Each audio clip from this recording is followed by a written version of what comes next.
O Brasil perdeu posições e ficou em sexto pior colocado no ranking mundial de competitividade. São observadas as vantagens comparativas entre as economias de cada país, avaliando o crescimento, bem-estar social e infraestrutura. Para explicar o que representa essa situação, a gente faz conexão com o professor e economista Rodrigo Simões. Professor Rodrigo, muito obrigada por estar com a gente aqui mais uma vez no Conexão. Vamos primeiro avaliar, né? O que mais crítico foi observado para a gente cair 6 pontos. Obrigada. Muito bem, boa tarde a todos da Conexão Record. Bom, você vê que infelizmente, né, nós tivemos essa notícia, né, que desde 2020, Kelly e toda a audiência da Record News, o Brasil ele vem perdendo posição nesse ranking, né? Nós já figuramos lá em 2020 em 56º, mais ou menos, tá? 55º, sexto, e agora nós estamos na posição 62 de uma posição total de 67 países avaliados, né? Ou seja, nós estamos ali à frente apenas de Venezuela, Argentina, Peru e alguns países ali da África, tá? Que não tem tanto desenvolvimento. Então, realmente é um indicador que é feito, né, só para a audiência entender, é feito uma entrevista com mais de 50, 60 mil executivos de empresas, tá? Sobre as perspectivas e também as análises do país, né? Seja com os bureaus de agências de rating, por aí vai. E nós temos aqui alguns pontos para poder abordar, que é onde o país realmente não vai bem nesse ranking, que é o quê? É a parte de educação, é a parte de gestão, é a parte de finanças, é a parte de saneamento, é a parte de competitividade das empresas, ambientes de negócio, burocracia, carga tributária e por aí vai. Tem alguns pontos positivos? Tem, mas esses aqui são os principais aqui que nos puxa, né? Nos puxa para baixo nesse ranking, Kelly.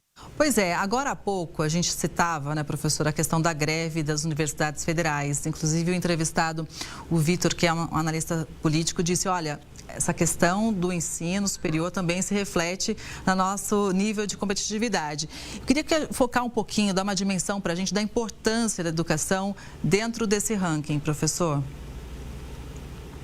Bom, muito bem. Então, assim, só para a nossa audiência entender, Kelly, como funciona os investimentos feitos em educação no Brasil, tá? Hoje, o Brasil ele tem aproximadamente 45% da população que não consegue concluir o ensino médio. Então, você vê que realmente é quase metade da população que não consegue se formar ali no ensino básico, tá? Esse é o primeiro problema. E o segundo problema é o que os investimentos públicos em educação no Brasil vai muito mais para a parte de ensino superior do que para a parte de ensino básico.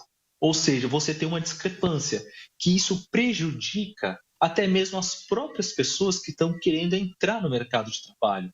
Então, se você pegar um ranking aqui de um estúdio onde o Brasil ele é avaliado, se você investe, em média, $3.000 por ano por aluno na educação básica, o governo brasileiro está investindo $15.000 na educação superior. Será que isso não deveria ser invertido? Esse que seria a pergunta ideal, né?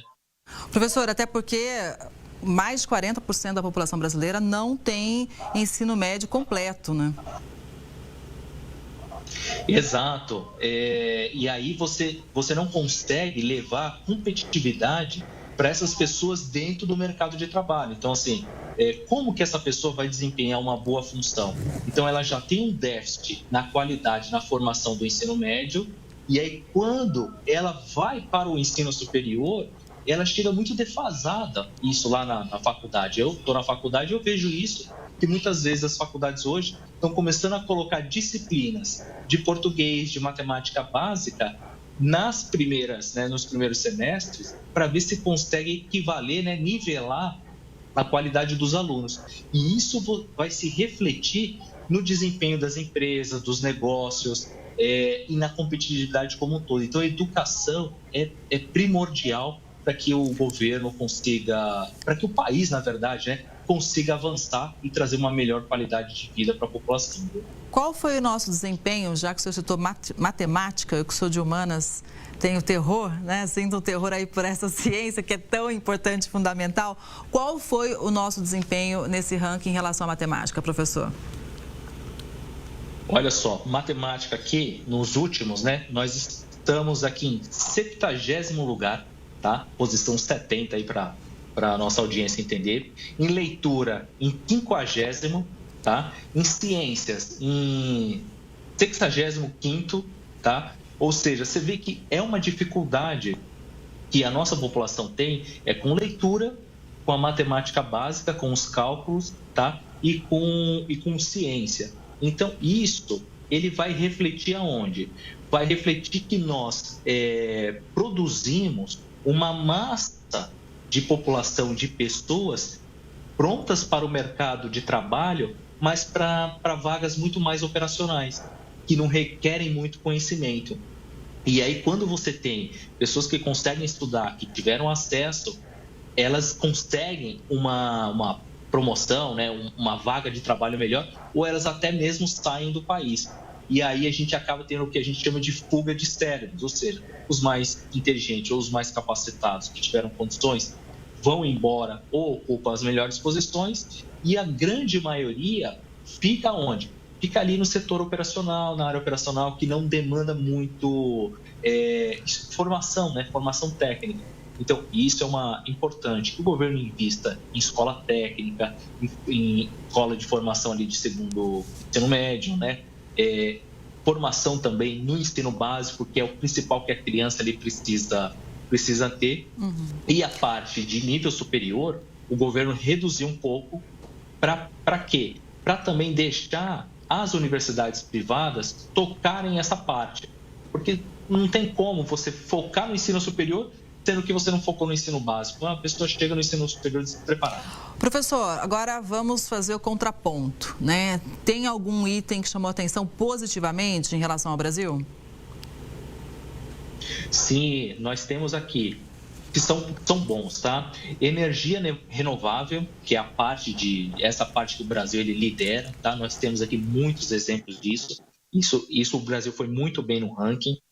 O Brasil foi bem no ranking também na parte de crescimento, tá? Crescimento econômico nesses dois últimos anos. O Brasil está bem avaliado, né? E o Brasil também foi bem avaliado no ranking na questão de subsídio governamental, ou seja, que é o apoio que o governo dá para a população.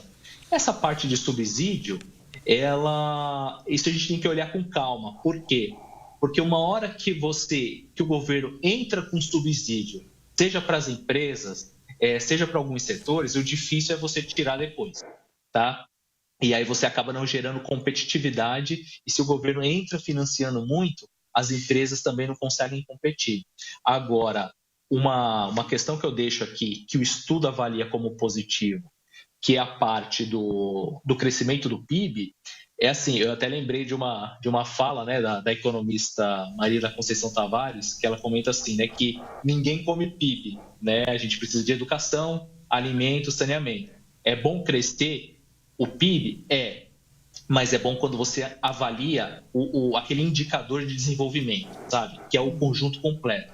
Quantas pessoas estão estudando, o quanto as pessoas estão comendo bem, o quanto as pessoas estão bem empregadas, o quanto as pessoas têm acesso à saúde. Isso aqui, de fato, que é importante, e não só um mero indicador que cresceu 2% ou 3%. Isso não é nada. O Brasil hoje figura na 8ª economia, como a 8ª maior economia do mundo, mas ainda somos um país pobre, né? Quando você pega toda a produção gerada e divide pelo número de pessoas, nós estamos bem atrás, tá? Então, assim, é um equilíbrio que nós temos que buscar, viu?